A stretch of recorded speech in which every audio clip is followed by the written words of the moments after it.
Donald Trump ने Ukraine के सैनिकों से साफ साफ कह दिया है कि युद्ध बंद करो और घर जाओ।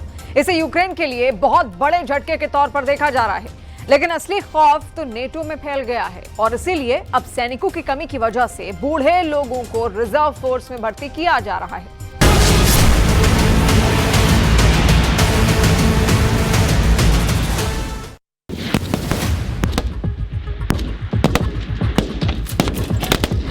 पुतिन को रोकने के लिए अब नाटो को बुजुर्गों की फौज उतारनी पड़ रही है।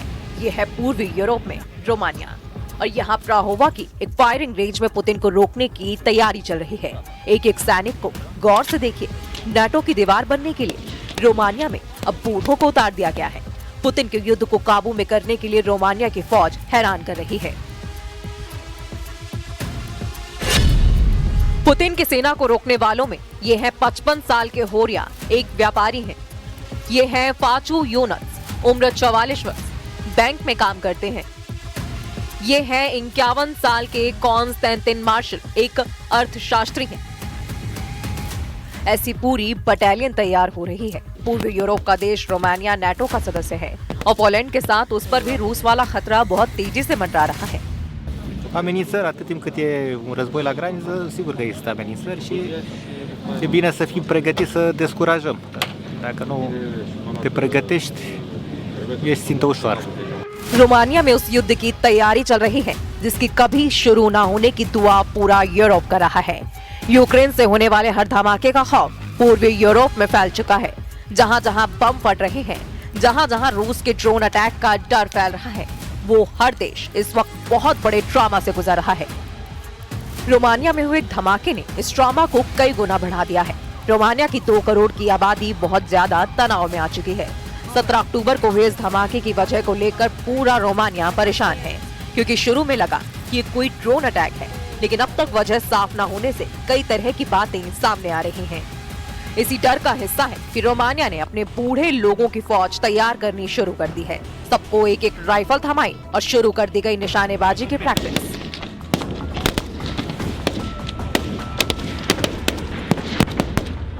20 ceva de ani a fost ultima oară când am tras. Când ați făcut armata? În 2004. Vremea lungă care a trecut de la ultimele conflagrații mondiale în care au fost implicate mai multe state, e posibil ca oamenii să mai uite cât de mult rău poate să producă un război.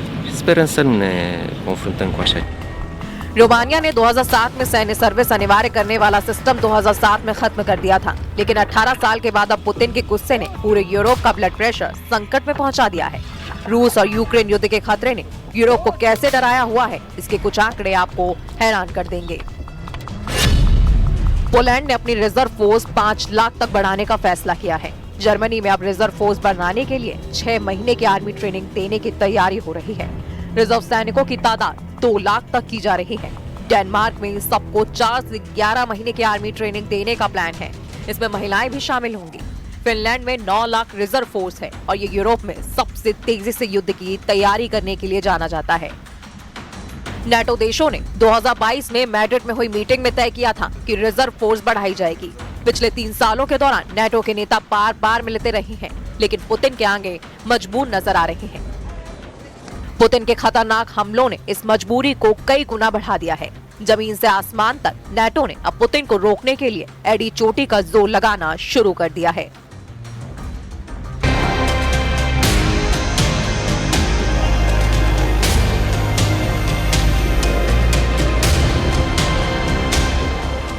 NATO के jet अब Putin को डराने की लगातार कोशिश कर रहे हैं।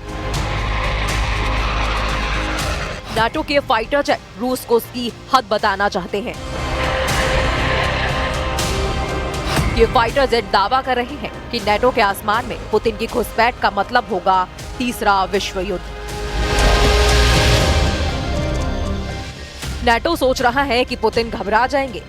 नाटो के दिल दिमाग पर सिर्फ और सिर्फ पुतिन को बैकफुट पर रखने का जुनून सवार है। लेकिन क्या इन पैतरों से यूरोप की सरहद से दूर रहेंगे पुतिन? क्योंकि रूस के बॉर्डर पर गूंज रही नाटो के विमानों की गड़गड़ाहट अब मॉस्को तक गूंज रही है। नाटो की एयरफोर्स बता रही है कि वो पुतिन की चौखट पर पहुंच चुकी है और अब रूस की है नहीं। लेकिन डोनाल्ड ट्रंप के रूखे रवैये ने जेलेंस्की के साथ साथ नेटो के भी होश उड़ा दिए हैं। व्हाइट हाउस में जेलेंस्की से मिलने के बाद ट्रंप ने एक तरह से कह दिया है कि पुतिन को रोकना अब उनके बस की बात नहीं है। President Zelensky, as you know today, we had a very good meeting, very cordial meeting. In my opinion, they should stop the war immediately.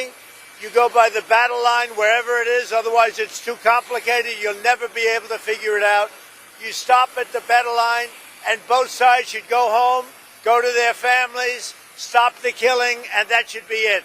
Stop right now at the battle line. I told that to President Zelensky. I told it to President Putin. Thank you very much. NATO ने Putin को डराने के लिए आक्रामक patrolling वाली उड़ान शुरू कर दी है और रूस के बॉर्डर के करीब घंटों उड़ान भरी जा रही है। आर्कटिक महासागर की तरफ से दक्षिण की तरफ बाल्टिक सागर और यूक्रेन की आखिरी सरहद तक विमानों से रूस को चैलेंज किया जा रहा है। ऐसे ही एक मिशन में 12 घंटे तक नाटो के विमानों ने रूस की जंग की तैयारियों की टोह ली है। 12 घंटे तक नाटो के विमानों ने रूस के बॉर्डर की तरफ हर मोर्चे को स्कैन किया। 12 घंटे तक नाटो की एयरफोर्स इतनी ज्यादा एक्टिव रही जितना पिछले 3.5 साल के यूक्रेन युद्ध के दौरान वो पूरी पिक्चर से गायब थी। पुतिन के बॉर्डर के पास नाटो की वायुसेना का जुटना बड़ा मैसेज है। डोनाल्ड ट्रंप और उनके नाटो गुट के लीडर पुतिन को बताना चाहते हैं कि वो युद्ध के लिए तैयार हैं।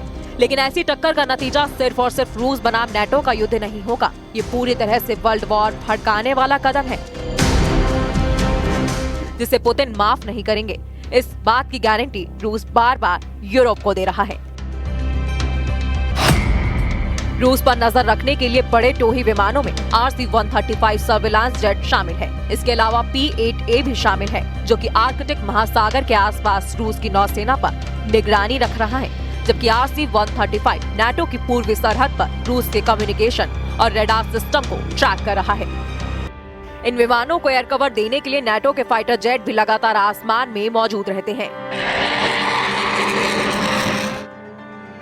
ये वही लॉन्ग रेंज तक उड़ान भरते रहे और बिना उतरे हुए अपने मिशन को अंजाम दें। इसके लिए नाटो के टैंकर विमान भी लगातार यूरोप का चक्कर लगाते रहते हैं। इसमें कोई शक नहीं कि पुतिन की सेना ने 3.5 साल के युद्ध में सबसे खतरनाक अटैक की तैयारी शुरू कर दी है। रूस इस बार यूक्रेन पर नहीं बल्कि नाटो पर सबसे बड़े हमले के लिए खुद को आजमा रहा है, क्योंकि अमेरिका और नाटो ने भी रूस को दबाने में कोई कसर बाकी नहीं रखी है। ये मान लीजिए कि अक्टूबर की शुरुआत में पुतिन ने यूरोप पर जो हल्ला बोला है उसकी गूंज अब नवंबर में सुनाई देगी। तस्वीरों में चाहे पुतिन का गुस्सा नजर न आए, लेकिन यूरोप का एयर डिफेंस इस वक्त पुतिन की खतरनाक नीयत के आगे फेल साबित हो रहा है। इसलिए अक्टूबर का महीना यूक्रेन और रूस के बीच नहीं बल्कि पुतिन और नाटो के बीच तनाव बढ़ा रहा है। इस महीने के आने वाले दिन बहुत अहम होने वाले हैं।